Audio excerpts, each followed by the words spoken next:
Hello बच्चों। तो आज हम पढ़ेंगे क्लास 5th का हिंदी सब्जेक्ट। हिंदी आप जैसे जानते ही होंगे कि हिंदी में बड़ी ही रोचक कहानियाँ होती हैं। तो आइए अब हम उन चैप्टर्स को की शुरुआत करते हैं और देखते हैं उन रोचक कहानियों में क्या है। तो चलिए हम अपना पहला चैप्टर शुरू करते हैं जो कि है राख की रस्सी। तो बच्चों, ये राख क्या होता है आपको पता है क्या? राख वो होता है जैसे आप कभी लकड़ियां जलाते हैं या कागज जलाते हैं तो उन चीजों को जलाने के बाद जो अंश बचता है ना उसको हम राख कहते हैं। तो यहाँ पे ये इस जो पार्ट है उस पार्ट का नाम है राख की रस्सी। ठीक है, तो अब हम देखते हैं क्या है इस राख की रस्सी में। आइए चालू करते हैं हम अपना चैप्टर को पढ़ना। तो यहाँ पे लिखा है कि आप मेरे साथ ही पढ़िएगा, मेरे साथ ही समझिएगा, ताकि जो भी चीजें मैं आपको समझाते जाऊँ वो चीज आपको समझे। ठीक है, लोनपो गार तिब्बत के 32वें राजा सैनगवसेन गापो के मंत्री थे। वे अपनी चालाकी और हाजिर जवाबी के लिए दूर दूर तक मशहूर थे। तो अभी यहाँ पे जो लोनपो गार हैं वो तिब्बत के 32वें राजा थे, सैनग वसैन गापो के मंत्री थे। तो जो लोनपो गार जो है वो तिब्बत के 32वें राजा, तो तिब्बत का जो 32वां राजा था वो कौन था? सैनग वसैन गापो। तो सैनग वसैन गापो का मंत्री था ये लोनपो। जैसे आप मान लीजिए ये, चलो आज कुछ हम ड्रॉ करके सीखेंगे। तो यहाँ हम देखते हैं कि ये जो है ये राजा है। ठीक है, चलो बच्चों मान लेते हैं राजा है। ठीक है, ठीक है, तो इसका हाथ कुछ ज्यादा लंबा हो गया। चलो बच्चों मान लो अभी ये राजा है, इसके हाथ पे तलवार है। ठीक है, तो अभी ये जो राजा है इसका नाम क्या था? सैनग वसैन गापो। ठीक है, तो इसका नाम क्या है? एक मिनट हम लिखते हैं इसको यहाँ पे।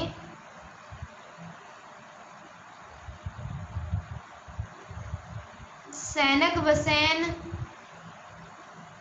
गापो। ठीक है, अब हम बनाते हैं उसकी मंत्री को। तो उसके मंत्री का नाम क्या है बच्चों? अभी आपने पढ़ा यहाँ पर क्या है? लोनपो गार। तो जो उसका मंत्री है,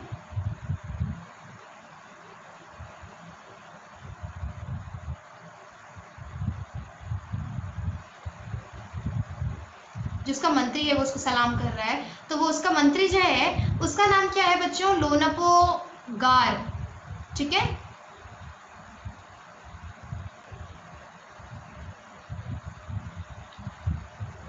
लोनपो गार। तो ये जो तिब्बत, ये दोनों कहाँ के हैं? तिब्बत के। तो ये कहानी जो है वो तिब्बत की है बच्चों। ठीक है, तो यहाँ पे तिब्बतियों के जो राजा हैं उनकी बात की गई है।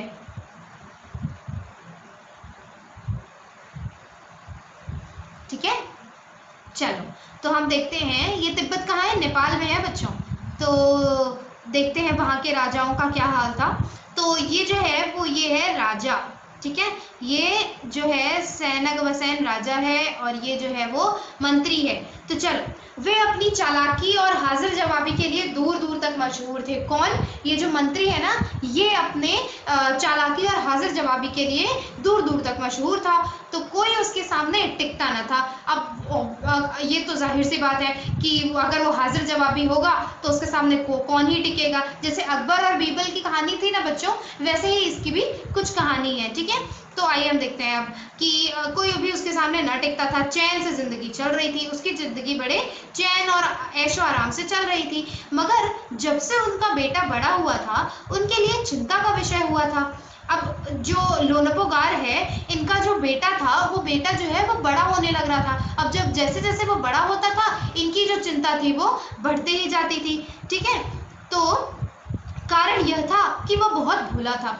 अब उसकी चिंता क्यों ही बढ़ेगी, क्योंकि वो तो एक बड़े ही राजा का मंत्री था। उस मंत्री का वो बेटा था, वो जो जिसके बारे में ये मंत्री जो है वो लोनपो गार जो है वो चिंता कर रहा था, वो तो मंत्री का बेटा था। तो उसको चिंता करने की क्या ही जरूरत थी, लेकिन फिर भी उसने चिंता जताई। क्यों जताई? क्योंकि उसका जो बेटा था वो एक बहुत ही मासूम सा भोला सा बच्चा था। ठीक है, तो अभी ये तो आपने देखा ही होगा कि मासूम भले लोगों को यहाँ पे ज़्यादा ही नीचा दिखाया जाता है, या उनके साथ मतलब कुछ भी हो सकता है जस्ट बिकॉज वो भोला है। ठीक है, तो कारण यह था कि वह भोला था, होशियारी उसे छू कर भी नहीं गई थी, मतलब उसके अंदर कोई होशियारी नहीं थी, कोई चालाकी नहीं थी, भोला भाला मासूम सा बच्चा था। किसका? लोनपो गार का। ठीक है, तो लोनपो गार ने सोचा मेरा बेटा बहुत सीधा साधा है, मेरे बाद इसका काम कैसे चलेगा।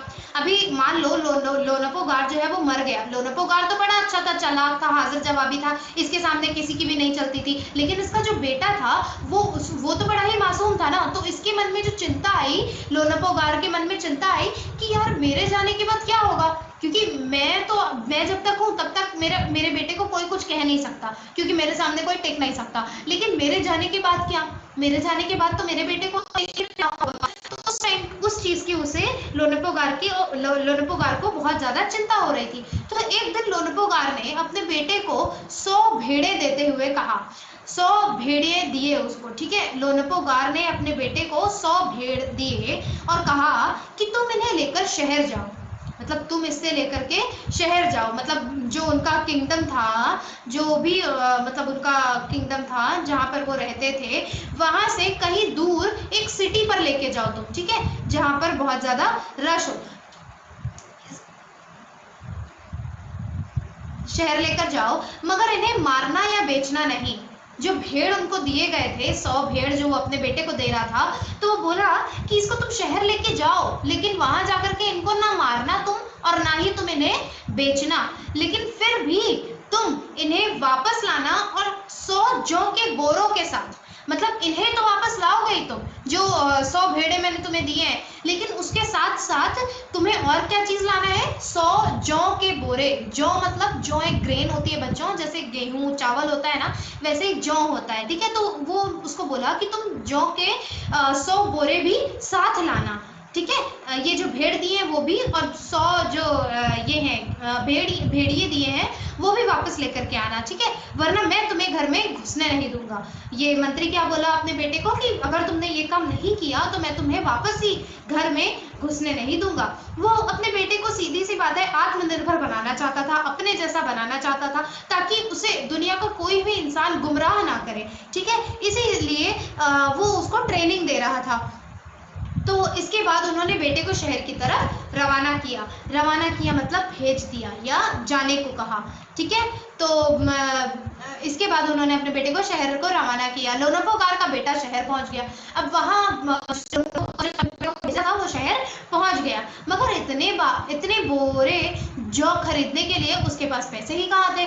जो वो जौ उसके पापा ने उसको कहा था कि तुम बेटे 100 जौ के बोरे लेकर के आना, तो वो वही सोच रहा था वहां जाने के बाद कि मैं 100 जौ के बोरे लाऊंगा कहाँ से, मेरे पास तो इतने पैसे भी नहीं है, मुझे तो 100 भेड़िए ही दिए हैं। तो वो इस समस्या पर सोचने विचारने के लिए सड़क किनारे बैठ गया। वो चलते चलते जब शहर पहुंच गया तब वो एक सड़क के किनारे बैठ जाता है। वहां पे बैठने के बाद वो ये सोचता है कि यार मेरे पास तो पैसा नहीं है, तो मैं अब कैसे खरीदूंगा 100 जौ के बोरे, मेरे पास तो सिर्फ अभी क्या है 100 भेड़िए।